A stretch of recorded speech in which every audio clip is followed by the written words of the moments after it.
Guys, এই গ্রামে যারা থাকতো তাদের অধিকাংশ হচ্ছে ডাকাত। ये सब क्या देखना पड़ रहा है। যেমনটা এখানে দুইটা লোক ঘোড়া নিয়ে আসতেছিল,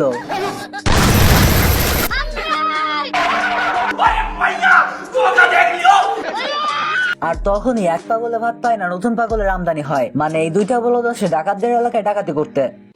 আমারে চিনচ, আমি সানডে মানডে ক্লোজ করছি, 1-2 তে খালাস করছি, সিস্টেম চালু কইরা আজ এখানে দাঁড়াইছি।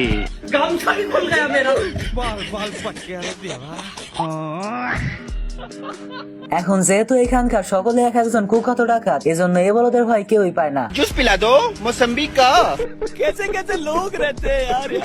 এই বলদের জুস হাতে নিতে মানে এখানকার সব থেকে বড় মাফিয়া চলে আসছে। আমার আসল পরিচয় পাইলে তুই খারায় মুইতা দিবি। বাট এই মাফিয়া তো বন্দুকটাই খেয়ে নেয়। ये सब क्या देखना पड़ रहा है।